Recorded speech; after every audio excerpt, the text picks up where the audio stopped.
welcome back to my channel.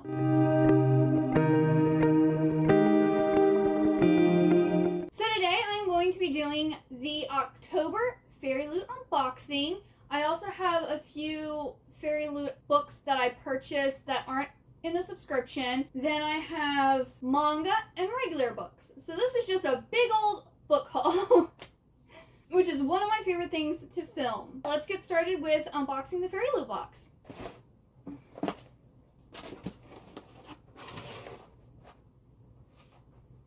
Alrighty.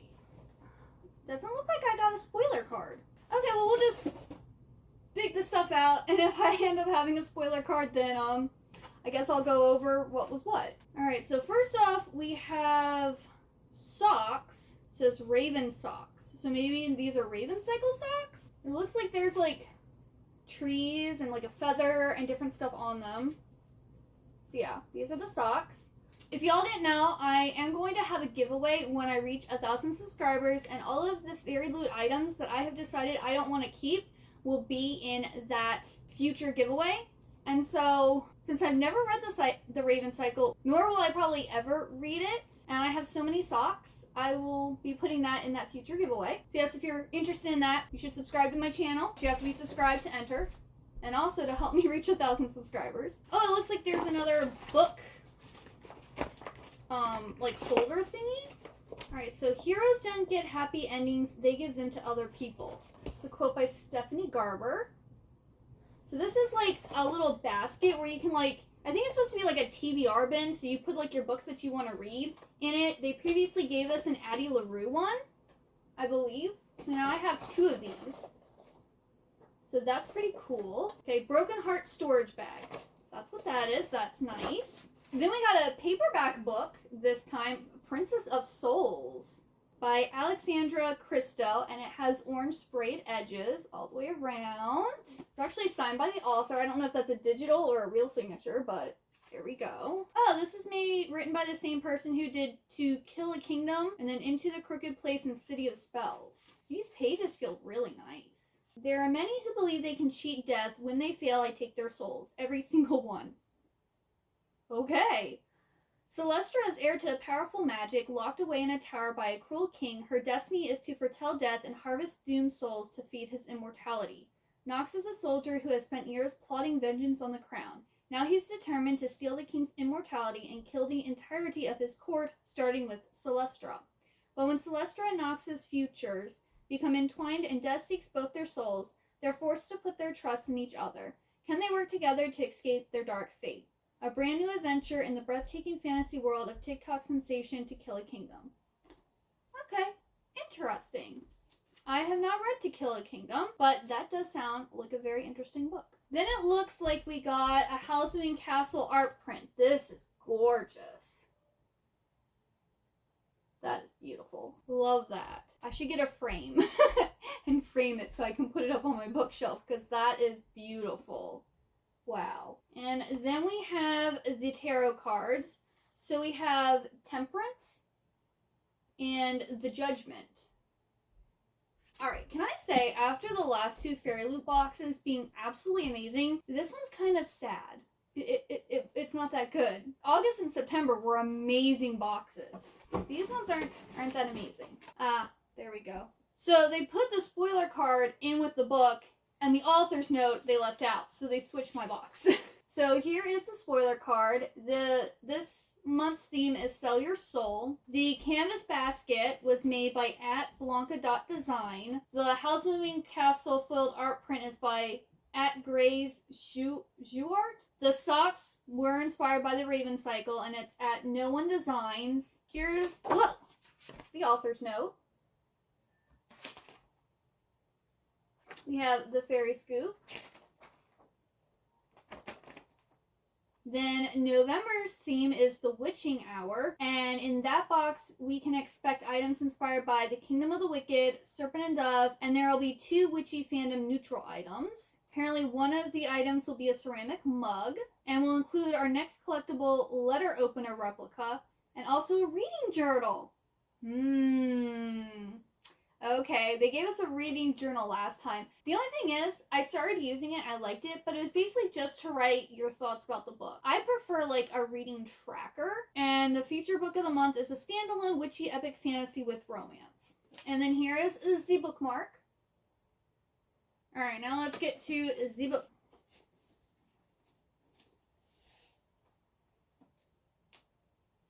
So this is One Dark Window by Rachel Gilling. This book is also kind of boring too. This is just not a very good box. So this looks like the normal cover. Now it has a reversible dust jacket. It's also not signed by the author either. Okay, so here's the front. And it's just plain sprayed edges. Here's the back. Then we again have like the picture on the hardcover. Now these are very pretty end pages. And no author signature or a signed book plate, nothing. Here are the other end pages. Here is the reversible dust jacket, which I actually think I like this side better. So I think I'm going to switch it to this side. Our featured book of the month is One Dark Window by Rachel Gilling. It's a gothic fantasy set in a mist-locked kingdom with a tarot-inspired magic system that we could not get enough of. This book has everything that we love in fantasy. That is the FairyLoot box. I sadly am disappointed by this box. Did you all get the box? What did you think? Did you like it, or were you also disappointed after the last 2 months that were absolutely amazing? Alright, so this is what it looks like reversed. And I actually do prefer that cover. Alright, now I guess I'll do the special FairyLoot books that aren't part of subscription. So I got These Twisted Bonds, which is the sequel to These Hollow Vows, and I was able to get my hands on the stenciled sprayed edges. This is Under the Dust Jacket. This is the cover. This is pretty blue foiling on it. And it is signed by Lexi Ryan. I really liked These Hollow Vows, so I'm really excited to read this. I'm probably going to be reading this in December. And it's a fae romance fantasy. I guess. A fae fantasy romance. But it's YA, so it's not very smutty.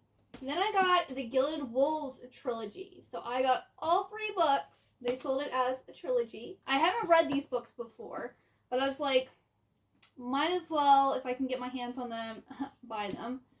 So here is the first book.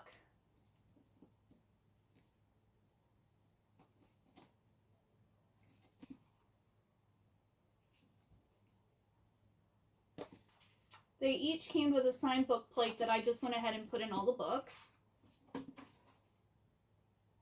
Here's the second book, The Silver Serpent.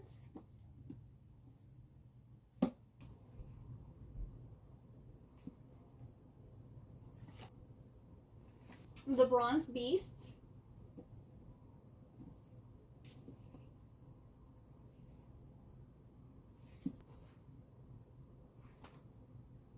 And I believe this is supposed to be like a heist story. So people are, I don't know, apparently if you like Six of Crows, you don't like this series, or if you like this series and you don't like the Six of Crows. I read the Six of Crows and I enjoyed it, but I thought it was kind of predictable, and I didn't love it, so maybe I'll love this series. If that's true.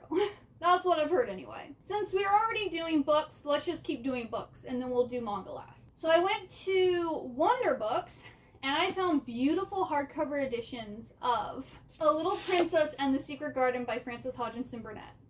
Do I already have multiple copies of these books? Yes. Will I buy more? Yes. So here's the Little Princess one.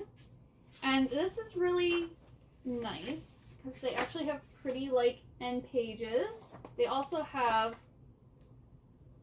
the basically you can take off the jacket and it looks exactly the same. And it has pretty colored pictures in it. So I have the paperback version of this, but in that one, the colors or the pictures are in black and white. And I also currently have it still sealed because I had a version that I had opened and read, and it was you could tell it was well loved and well read. And I ended up putting that in a free library in the hopes that, someone would find it and enjoy it as much as me. And then I kept the sealed paperback just for like collecting purposes.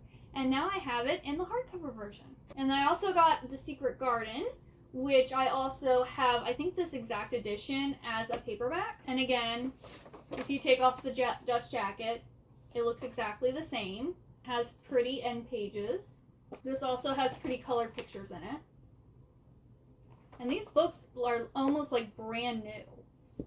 So, really happy I have these. LitJoy has a special editions of both of these books that I kind of want to get my hands on. I also need to get the Barnes & Noble like leather-bound edition of The Secret Garden too.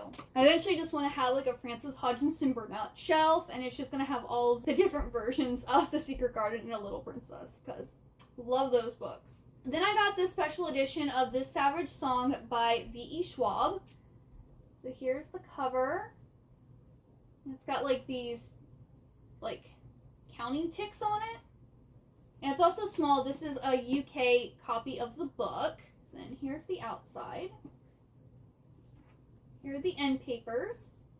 And this is the first book of The Monsters of Verity. And I believe it's just a duology. And this isn't signed or anything. And they are coming out with the second book in this special edition too. I believe it's coming out September of next year. So I have it saved on Book Depository so I can pre-order it as it gets closer to the date. I just think it's such a tiny book. It's so cute. Continuing on with special editions, I got the Barnes & Noble exclusive edition of The Atlas Paradox by Olivia Blake. This is the sequel to The Atlas 6, which everyone's been talking about. And here is the cover and the end pages. Ooh. Does this one have pictures in it like the other one did? Oh, it does! It has character pictures in it just like the other book did. And then the back has a different picture. I believe this has like an extra little short story or something in it. My last haul, I talked about that I had gotten this, but it hadn't arrived yet. So this is the third and final book in the Madman's Daughter series by Megan Shepherd. And I don't think... Yeah, there's nothing special about it besides it's deckled edges. I love deckled edges.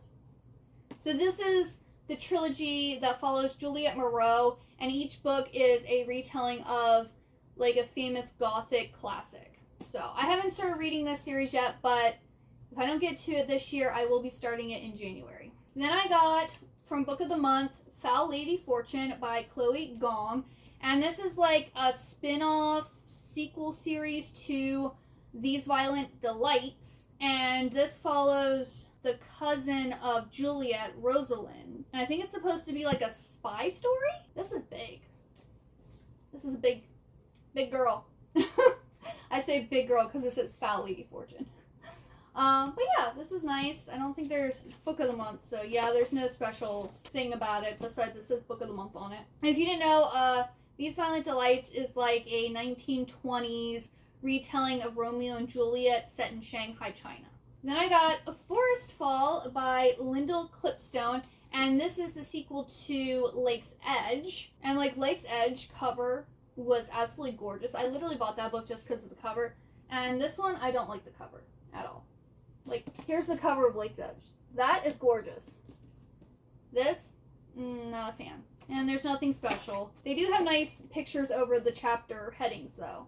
That's really nice. And this is like a dark YA fantasy romance series. Then I got Belle Morte by Bella Higgin. And this is book one, and this is a Wattpad book. So I'm guessing this was originally released on Wattpad. And it's about this girl who goes into like this vampire house to look for her sister. And then she ends up meeting Edmond Dantes. And I think it might be their relationship or something like that. It's a vampire book, YA. I didn't really need to know much else, so yeah, I'm excited to read this one. I got The School for Good and Evil, the Ever Never Handbook. So this is really nice. Got the nice crest on there. And this is a very heavy book. I mentioned this in one of my vlogs. It is so heavy. It feels like it's 10 pounds because it has really thick, glossy pages in it.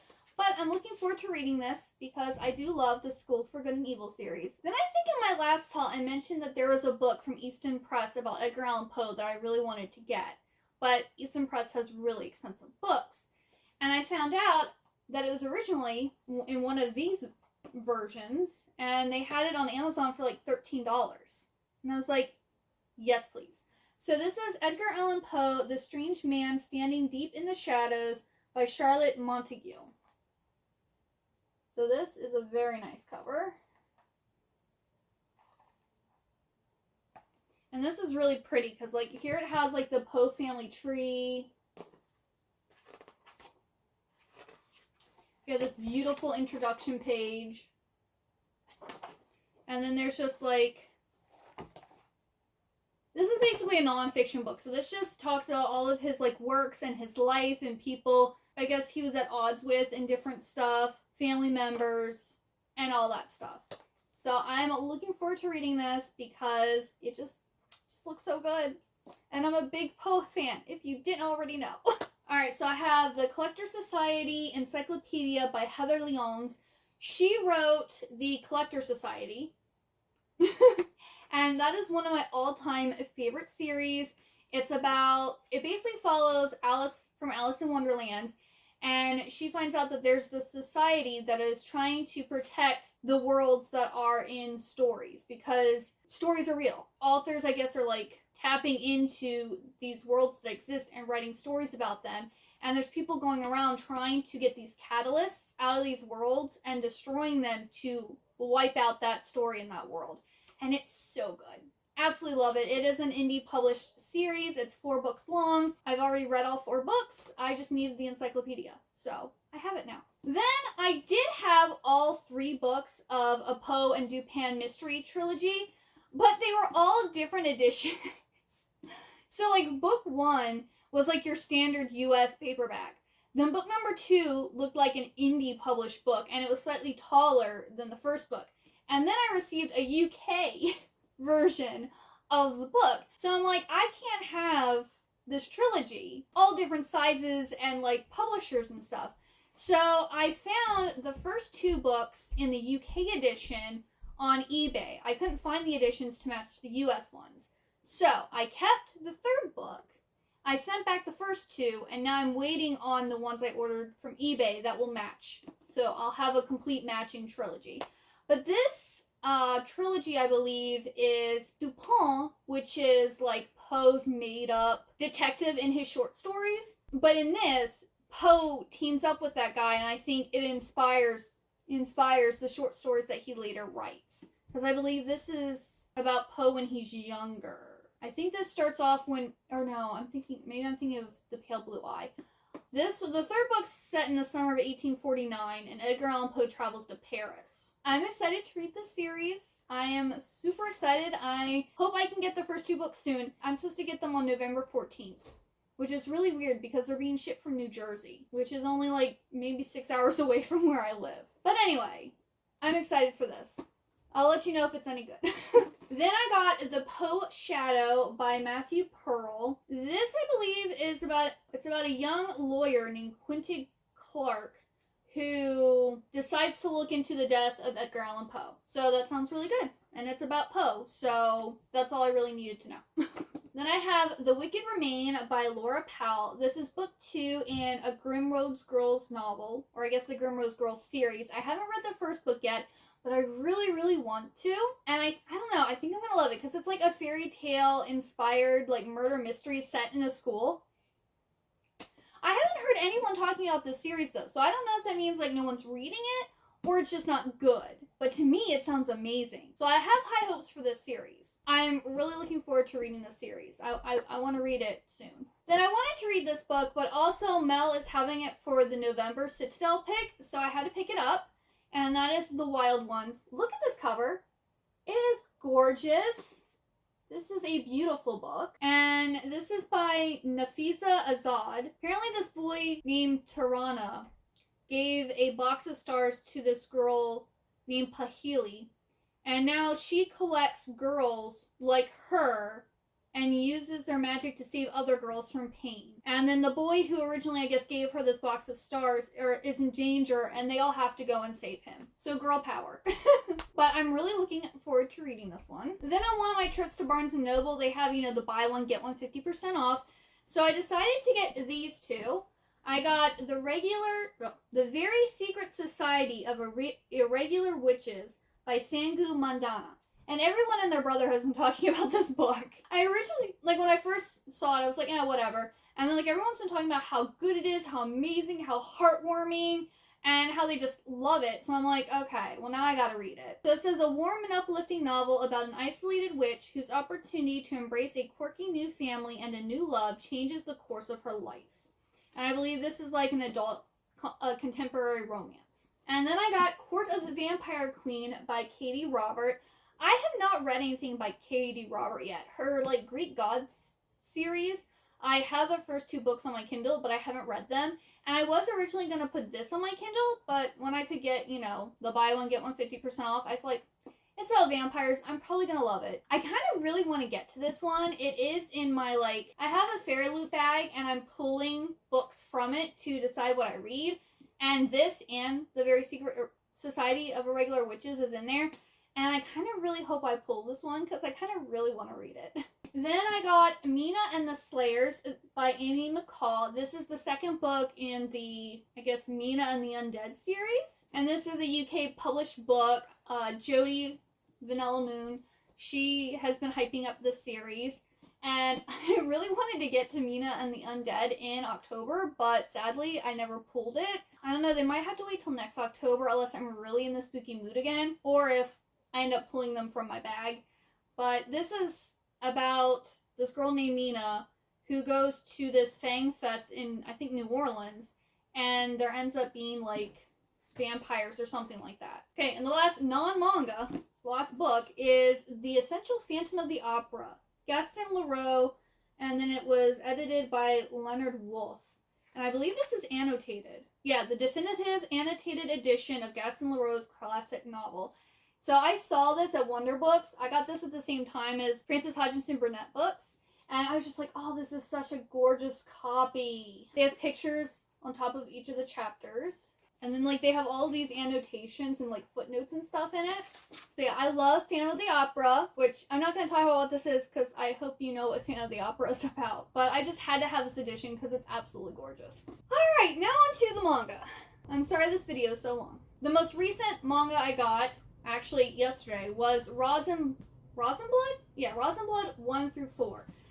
So we have 1, 2, 3, 4. Jodie read these during Vampathon, and she was talking about how good they were, and how she's like, the story doesn't really make that sense, but the artwork was really pretty, and they were, like, really addictive, and I'll read anything with vampires in them. So this is apparently about some girl named Stella who ends up in this gothic mansion, and she's surrounded by these gorgeous young men who turn out to be vampires, and generally they turn girls into, like, crystals and eat them or something like that, but they don't do it to her. And apparently there's only 5 manga in the series. The 5th book just came out in Japan, like in, I think, August or September.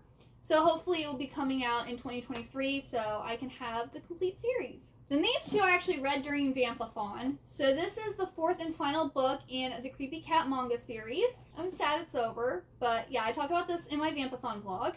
And I also got the Manga Classics edition of The Stories of Edgar Allan Poe. So this had 4 short stories and one of his poems actually illustrated. So it's in manga format.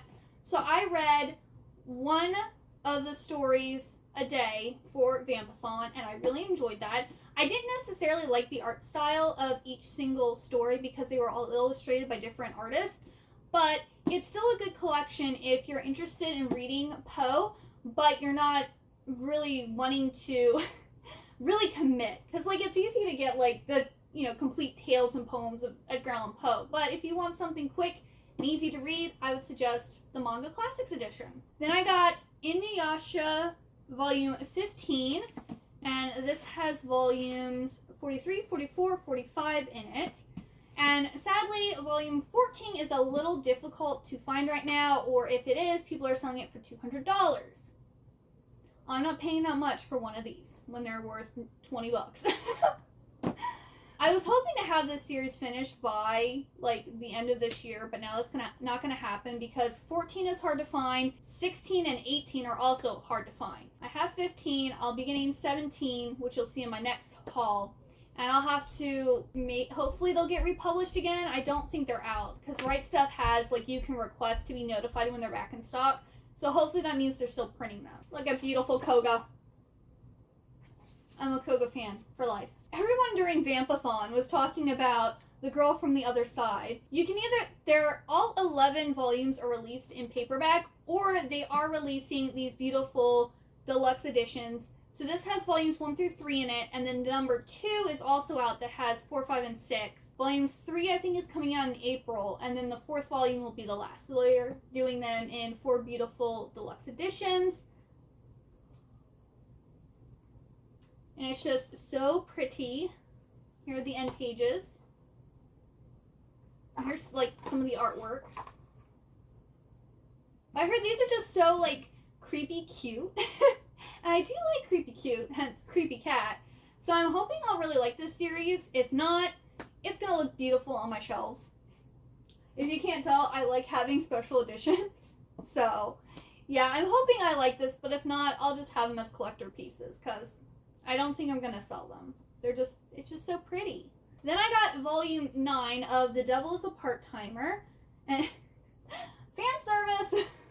I've talked about this series a lot, but this is, like, really, really cute. The 2nd season of the anime just came out this past, I think, fall? Or maybe it was summer. I need to watch it.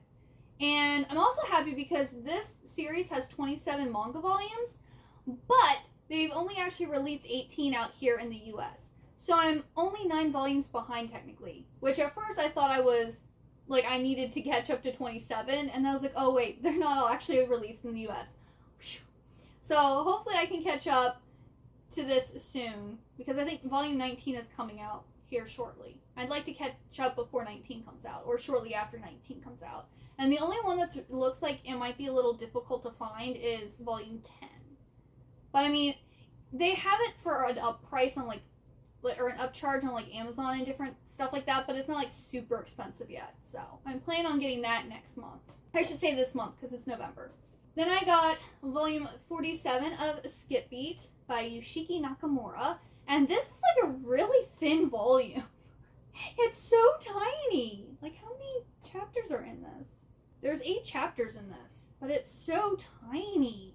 Skip Beat is the longest manga series that I am actively collecting, because I do have Bleach. I don't know if the Bleach is longer or not, because Bleach is a long one that I have, like, 18 volumes of, but I'm, like, not actively collecting it. I also have Prince of Tennis, but I think they only went up to 30 volumes or something. Maybe? I don't know. But I'm pretty sure Skip Beat is the longest series that I'm collecting. And I absolutely love this series. Unfortunately, I stopped reading, I think, on volume 29 or something like that. So, and it's been so long since I've read them, I actually need to go back and reread. So I'm hoping to maybe do that next year to catch up. Or maybe I'll just wait till they're all out and then I'll, like, just binge read. I'll spend a week reading all of the volumes. But this isn't finished yet. I have no idea when it's going to end. And it's a very long series. So, I mean, I love it, so I kind of hope it continues, but at the same time, I kind of want it to end that way I can read it, and then I don't have to worry about collecting it anymore. Then I was able to get my hands on some Dengeki Daisy. I've had 1 through 4. Like, I bought those as they were coming out, and then I had stopped. I ended up getting volume 5 off of Amazon. And then I got volumes 6, 7, 9, and 12 off of Barnes & Noble. I think 13, 14, and 16 are available on Barnes & Noble, so I'll be getting those soon, and then I'll have to fill in and get 8, 10, 11, and 15. Hopefully I'll maybe be able to finish this manga series by the end of the year, and I can read it and enjoy it. We will see. But I know 15 is really expensive. I think 8 is pretty expensive too, so I don't know. We'll see. It might have to wait, but I would really like to have this completed by the end of the year. And then the last thing, I got a complete series off of Mercari for, like, an amazing deal. I got all of A Devil and Her Love Song. So I got volumes 1 through 13. And this is a big, massive pile. It's heavy. Mercari is great. If you're looking to buy, like, a complete series of a manga, they're great. I recently bought another series that hasn't come yet, so I wouldn't want to say they're, like, cheap, but they're, like, cheaper than buying them individually, or like people who like upcharge them even though like say they might not be rare or whatever or super popular. So I got volume 1, and this is about this girl who's gorgeous and whip smart, and she seems to have it all. But when she unleashes her sharp tongue, it's no wonder some consider her to be the very devil. Maria's difficult ways get her kicked out of an elite school, but this particular fall might actually turn out to be her saving grace. Maria's frank nature gains her more enemies at her new school, but her angelic singing voice inadvertently catches the attention of Yusuke Kanda and Shin Meguro. Can these boys mend her hardened heart, or will they just end up getting scorched? So this, I think, is like a high school romance. And I have number 2, 3, 4, 5, 6, I especially like this cover here, 7, 8, 9, 10, 11, 12, and 13. And this is actually the biggest one out of all of them. Whew! Alrighty, that is the end. I hope you enjoyed. If you soldiered through and made it to the end, please leave me the book stack emoji, because I have tons of stacks here surrounding me. And let me know if you've read any of these books, if you have read any of them and you think I should get to them sooner rather than later. Thank you so much for watching. I hope you have a wonderful good day or night, and I hope to see you next time. Bye-bye!